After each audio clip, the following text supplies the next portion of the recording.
السلام عليكم ورحمة الله وبركاته، مساكم الله بالخير مجددا في عز الحدث الذي نسلط فيه الضوء على أبرز الأحداث ونتواصل فيه مع أصحاب الشأن لإيضاح الصورة للمتابع الكريم. الحدث اللي بنتكلم عنها اليوم هي قضية انضباطية جديدة على نادي الاتحاد السعودي أصدرتها لجنة الانضباط في الاتحاد الدولي بمنع نادي الاتحاد من التسجيل لمدة فترتين. الأمر القانوني ومزيد من التفاصيل حول هذا الموضوع ينضم إلي الآن المحامي والقانوني الدولي الأستاذ علي عباس. مساء الخير أستاذ علي.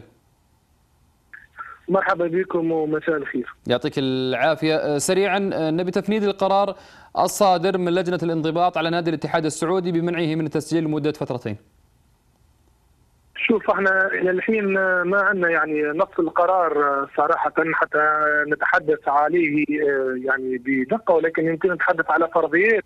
ممتاز. لانه تعلم انه القرار صادر عن لجنة الانضباط يمكن ان يكون قرار فيه مهلة 30 يوم وبعدين يعني يقع تسليط لعقوبة المنع من التسجيل، ولكن الأخطر أن يكون القرار صادر بالمنع من التسجيل وهو يكون قرار نافذ. وفي هذه الحالة فإن المسألة تكون خطيرة لأن هذا القرار نافذ. بتسمح لي أستاذ علي؟ أكيد أنه سابقا. نعم. لو بتسمح لي، فلنفترض أن هذا القرار، لأن الأخبار اللي انتشرت قبل قليل عن هذا القرار الانضباط انتشرت بشكل كبير في وسائل التواصل وأحدثت ضجة عندنا في الوسط الرياضي السعودي، فلنفترض أن هذا القرار الآن صحيح، نبغى الموقف القانوني المفترض اللي تتخذه إدارة نادي الاتحاد، أو الموقف القانوني حول هذا القرار والموقف القانوني الذي لا بد أن تتخذه إدارة نادي الاتحاد. تفضل. شوف، أولا يجب الحديث على محتوى ومدى تطبيق هذا القرار، وقرار إذا كان صدر فعلا سيشمل منع التسجيل لفترتين بالنسبة للفئة السنية، بالنسبة للهواة وبالنسبة للمحترفين كذلك. يعني يمنع تسجيل أي لاعب جديد في أي فئة كانت وأيا كان طبيعته هاوي أو محترف. هذا القرار لا يمكن إلا الطعن فيه أمام محكمة الكاس، ولكن الطعن بالاستئناف أمام محكمة الكاس لا يوقف التنفيذ إلا متى يطالب الاتحاد ذلك وكانت له مبررات وجيهة، مثلا أنه قد سبق دفع المستحقات وتنفيذ القرار ولكن لم يقع إعلام الفيفا بأنه قد وقع تنفيذه وتبعد هذه المسألة. الأخطر أنه مثل هذا القرار يتخذ بعد أن تقوم الفيفا بإمهال النادي مرة ومرتين في بعض الحالات، وكل مرة 30 يوم لتنفذ القرار. بالتالي أعتبر أنه إذا صدر هذا القرار فإن نادي الاتحاد كان على علم وكانت له الأجال الكافية لتنفيذ القرار وكان على علم بخطورة المسألة. ما أريد أن أضيفه وأنه في صورة أن القرار صادر عن لجنة الانضباط، يعني بخلاف القرار الصادر مثلا على نادي الشباب الذي صدر عن غرفة المنازعات.